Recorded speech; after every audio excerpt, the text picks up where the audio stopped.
Hello everyone, welcome back to my new video. আজকে আমরা দেখতে চলেছি 2019 সালে মুক্তিপ্রাপ্ত সোসাইটি অফ দ্য স্নো মুভির এক্সপ্লেনেশন। এটি একটি অ্যাডভেঞ্চার থ্রিলার মুভি। এই মুভির বাজেট ছিল $65 মিলিয়ন, যার IMDb রেটিং হচ্ছে 7.8 আউট অফ 10।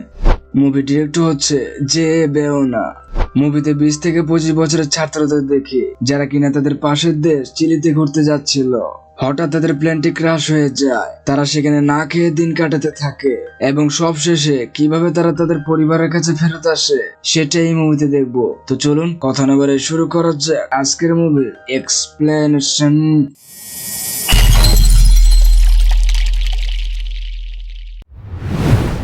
মুভি শুরুতে খেলা হচ্ছিল, যেখানে রবার্তো নামের একজন বল নিয়ে একাই যেতে থাকে। সে বলটা কাউকে না দেওয়ার জন্য এই ম্যাচটা তারা হেরে যায়।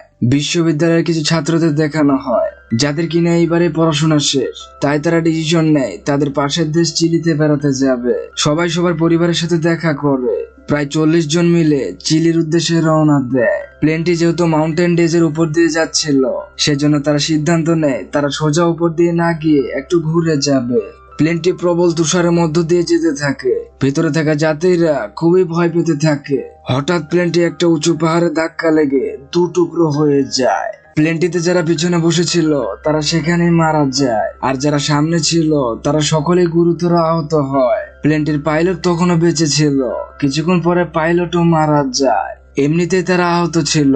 তারপর সেখানে -30°C তাপমাত্রা শুরু হয়, যাতে করে তাদের প্রচন্ড ঠান্ডা লাগতে থাকে। পরের দিন সূর্য উঠলে তারা সকলেই ভাঙা প্লেনটি থেকে বের হয়ে আসে। সেখানে নান্দো নামের একজনের অবস্থা খুবই খারাপ ছিল। যারা মারা গিয়েছিল তাদেরকে বরফের নিচেই পুঁতে দেওয়া হয়। তাদের কাছে যতটুকু খাবার ছিল সেগুলো সবাই খেতে থাকে। প্লেন ক্রাশে তারা অনেকে বেঁচে গেল। প্রচন্ড ঠান্ডায় তাদের অবস্থা খুবই খারাপ হচ্ছিল। নান্দোর থেকে তার বোনের অবস্থা আরো খারাপ ছিল। পরবর্তীতে তারা একটি প্লেন দেখতে পায় এবং মনে করতে থাকে প্লেনটিও তাদের দেখেছে। এর জন্য তারা সেখানে খুবই মজা করতে থাকে। সেখানে মার্সেলো নামের একজন সবাইকে বোঝাতে থাকে যে সবকিছু ঠিক হয়ে যাবে। রবার্তো সহ 4 জন যাচ্ছিল প্লেনটির ভেঙে যাওয়ার শেষের অংশটুকু খুঁজতে। যখনই তারা একটু উঁচুতে উঠে তখন তারা লক্ষ্য করে উপর থেকে তাদেরকে দেখা যায় না।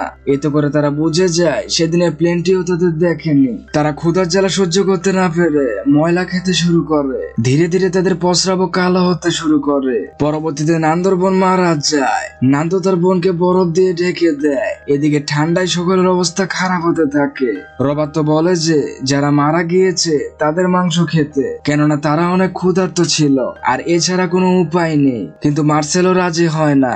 প্লেনে থাকা কয়েকজন মৃত মানুষদের খেতে চলে যায়। পরবর্তীতে প্লেনের প্রায় সকলেই মাংস খেতে চলে যায়। পরবর্তীতে তারা একটি রেডিও খুঁজে পায় এবং সেটার মাধ্যমে তারা জানতে পারে যে তাদেরকে খোঁজা বন্ধ করে দিয়েছে।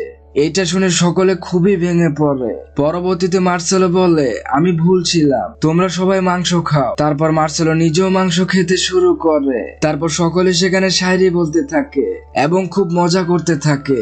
ঠিক তখনই এক ভয়ঙ্কর তুষারপাতে সবাই নিচে ঢাকা পড়ে যায়। তারা অনেকেই খুব কষ্টে উপরে ওঠে, কিন্তু মার্সেলো নিচে চাপা পড়েই মারা যায়। সেখানে একজন রবার্তোকে বলে, তুমি প্লেনটির আরেকটি অংশের কাছে যাও, কেননা তুমি ভালো দৌড়াতে পারো। তারপর 4 জন রওনা দেয় প্লেনটির আরেকটি অংশ খুঁজতে। তখনই নুমা নামের একজন অসুস্থ হয়ে পড়ে, যে কারণে নুমা আর তাদের সাথে যায় না। নুমা ফিরে আসে। এদিকে রবার্তো সহ 3 জন প্লেনের অংশটি খুঁজে পায়। সেখানে তারা ইঞ্জিনও পায়, যেটার সাহায্যে তারা এয়ারপোর্টের সাহায্যে যোগাযোগ করতে পারে। অনেক চেষ্টা করেও কিছুতেই কিছু হচ্ছিল না, যে কারণে তারা রেগে গিয়ে সব ভেঙে দেয়। এদিকে নুমার অবস্থা এতটাই খারাপ ছিল, শেষ পর্যন্ত সে মারা যায়। তখন সেখানে থাকা সকলেই চিন্তা করে এভাবে আর কতদিন, এক এক করে সবাই মারা যাবে। তারপর রবার্তো ও নান্দো কিছু খাবার নিয়ে সবার কাছ থেকে বিদায় নিয়ে বেরিয়ে পড়ে। তারা অনেকটা পথ হাঁটতেই থাকে। অবশেষে অনেকটা পথ পাড়ি দিয়ে তারা পানির সন্ধান পায়। সাথে একজন মানুষকেও তারা দেখতে পায়। নান্দো তাদের উদ্ধারের জন্য একটি চিঠি লেখে। এই ঘটনা প্রশাসনের কাছে পৌঁছে যায়। এদিকে রেডিওতে তারা শুনতে পায় যে তাদের উদ্ধার করতে আসবে। এই জন্য তারা সকলে পরিপাটি হচ্ছিল। গাইস, সত্যি বলছি, মুভির এই পার্টটিতে আমি খুব হেসেছিলাম। অবশেষে তাদেরকে সেখান থেকে উদ্ধার করা হয়। 71 দিন পর তারা তাদের পরিবারের কাছে ফিরে আসে। তাদের দেখতে অনেকেই আসে। পরবর্তীতে তাদের চিকিৎসা করা হয়। আর এখানে এই মুভিটি শেষ হয়ে যায়। গাইস, 13 অক্টোবর 1972 সালে ঘটে যাওয়া এক সত্য ঘটনার উপরে মুভিটি নির্মাণ করা হয়। আজ এ পর্যন্তই, দেখা হবে কোনো মুভির গল্প নিয়ে। ততদিন ভালো থাকুন, সুস্থ থাকুন।